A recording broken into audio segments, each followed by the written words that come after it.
Welcome to another edition of Mark's Inspiration. Glad you could join me here today as always. And today's weather is cloudy, stormy, lightning, and thunder all night. It's a wet one here in St. Louis, Missouri today. And today's topic is going to be the continuing series of The Power is Within. But before we start, smash that like button and subscribe. Hit the notification bell. We have a video coming out every day, 4 p.m. Central Standard Time during the week and 9 a.m. Central Standard Time on the weekends. So let's continue here with The Power is Within. And we finished up talking about my dog, Itzy. So we will continue. Location 211. Middle of the page. One day I woke up and went outside to call my friend, my dog. He didn't come, which was unusual. I searched the property, the woods, up and down the street. No Itzy. Itzy was my dog's name. I told my dad that the dog was missing, taking care to talk confidently and take even breaths. One wrong move and I'd been crying, and we don't have crybabies around here. How many of you have heard that one? Don't cry, you're a crybaby. As a man, there's nothing wrong with crying. Now, you need to be cautious about who you cry in front of. If you want to cry in front of your best friend, that's fine. I would say, in my opinion, never cry in front of your woman. Your wife, your girlfriend, your lover. I mean, maybe if your mom died, you might be able to shed a tear. But women don't do well with men who cry. Now, they'll tell you that they want you to open up, be yourself, share your emotions. How do you feel? But when you actually do it, it just doesn't work out very well. Because women for hundreds of thousands of years, I guess, or thousands of years, maybe hundreds of thousands, since we've been humans on earth, have depended on the strength of a man. Okay, so when you cry, it appears that you are weak, even if you're not. Now, a lot of people will argue with me on this. I've seen it happen in relationships. I've experienced it myself. I've read about it. I've studied it. I mean, we do create our own truths, but it's like if you want to build a house, okay, you have to build a house out of wood, block, or stone or something. You can build one out of paper, but it's not going to last very long. We have to work with the materials we have here. We can create or do anything we desire, I believe, but we can't make a balsa wood airplane out of a rock. Okay, we have to find the balsa wood. It's the same way with women. Women have certain characteristics and they are what they are, same as men. So we have to work with what women are and not try to change them. They respond and react to certain things. Just like the balsa wood airplane will fly through the air because it's light and the rock won't. We have to use what God has given us to work with. And then we learn about the characteristics of whatever it is we're trying to create and what we are working with, what material we are working with, or what kind of people we are working with. That's something to think about because we have this Disneyland fairy tale idea sold to us by media society of the one or the soulmate or the perfect woman. There are no perfect women. And there are no perfect men. We all have characteristics, and we need to learn what those are and what each of us responds to. First, you need to know what you respond to as a man. What do you want in a woman? I'm really getting way off track here. But somebody needs to hear this. Do you know what you want in a woman? You cannot have something unless you know what it is, because when you get it, you won't even know if you have it because you really don't know what you're going after. We're going to continue, but think about that. Okay, we were talking about crybabies and being weak. Okay, one wrong move and I'd been crying, and we don't have crybabies around here. My father drove me all around the rural area. And finally, we saw my dog, Itzy. He was with a pack of about 7 or 8 other neighborhood dogs. Yes, I grew up in very rural Missouri. My heart nearly burst in my chest. I was so happy, but I couldn't cry, not in front of my dad. We called, and Itzy came running back toward the truck, then stopped. "Come on, boy, come on," I coaxed, but Itzy just turned and ran off with those other dogs through a wood fence and into a patch of woods. I jumped out of the truck, and my dad grabbed me by the arm before I could tear off after my friend. "Stop, boy," shouted my dad as he threw me back in the truck. Then he looked me square in the eye and made sure I heard him when he said, "He's gone." I spent the car ride home dying on the inside while doing my best not to show it on the outside for fear of what my dad would say. Itzy never came back. My best friend had abandoned me. Okay, so those feelings were there. I'm sure you have feelings from your childhood that are still there. You may not even know they're there. You never expressed those feelings. You never felt those feelings. You stuffed them away just like I did. But I'm telling you, those feelings will come out somewhere.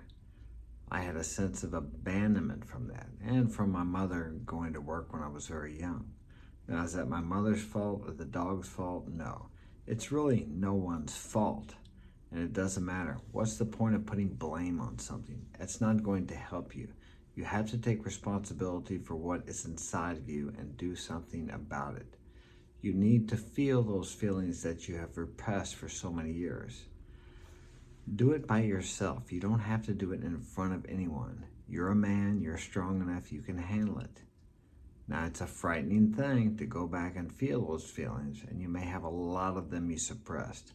But until you do, they will come out in some form somewhere, usually in fear, which results in anger, complaining, and many other forms of spiritual disease, let's say, or metaphysical dis-ease.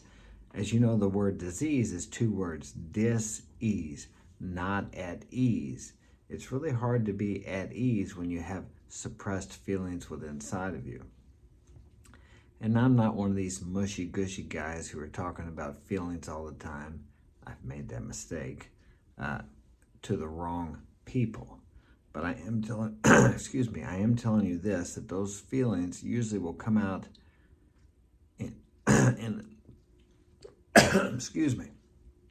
in a negative form to the person you love the most.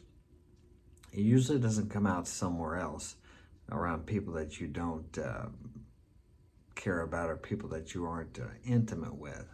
We usually take out these frustrations, these feelings, these suppressed anger with our children, our wives, our lovers, or someone that we feel comfortable with. So it's important that you express these in a safe place, usually by yourself, okay, or with a trusted friend, your mentor, someone like your priest, whatever. But you really need to speak about these feelings. I would write them down on paper.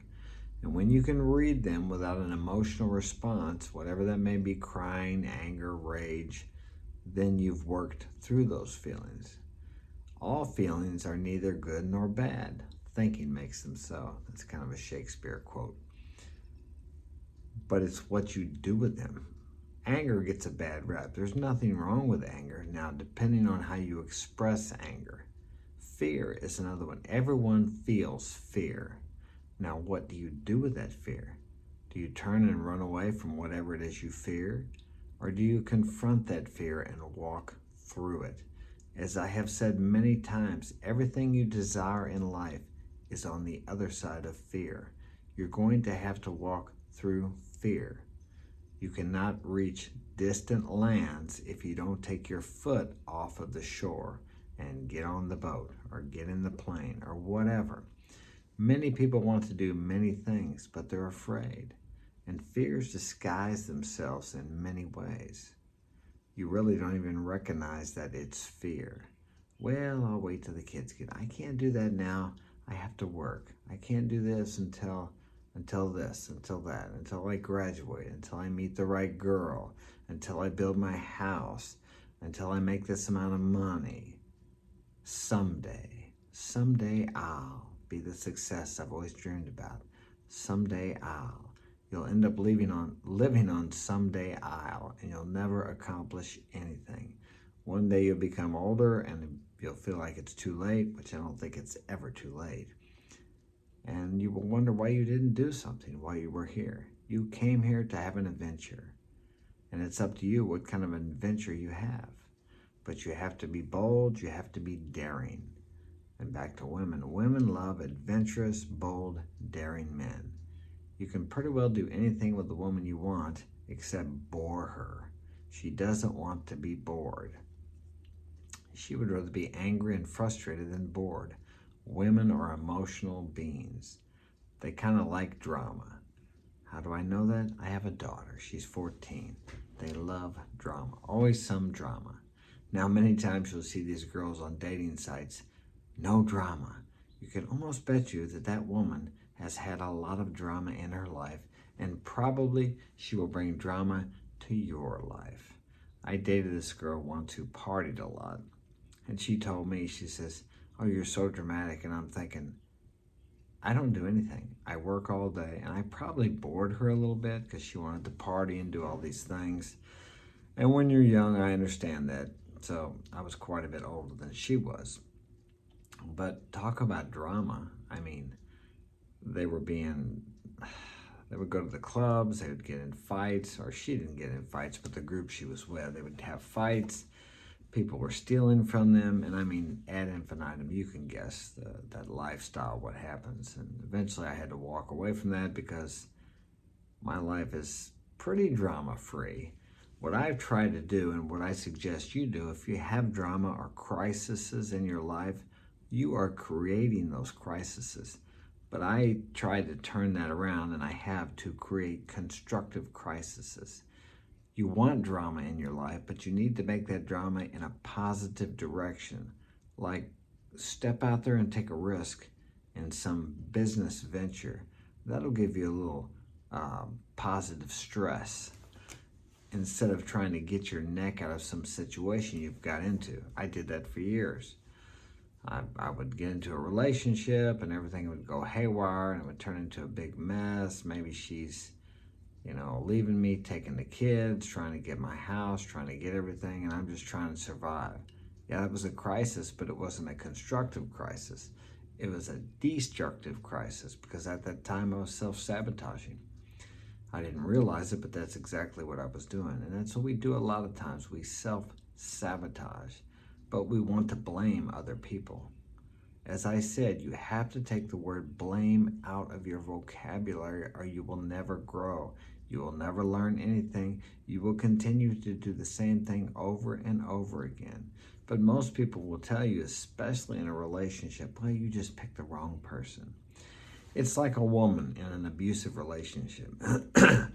You need to get away from that guy. And granted, she does. But unless she changes something within herself, she will end up right back in the same thing with a different guy, be a different face, but it'll be the same type of man. Because she is the one that is choosing these men. And until she figures out why she's making the decisions of what it is in her that attracts her to this type of man, she will continue to be in abusive relationships. If she continues to blame the other person, she drew this person into her life like we all draw. All situations, all people are drawn into our life by our dominant thinking. And if you can change your thinking, you can change your life. That's a quote from Wayne Dyer. Okay, that's all we have time for today. Thanks for joining me. Welcome to my new subscribers, and I will see you tomorrow.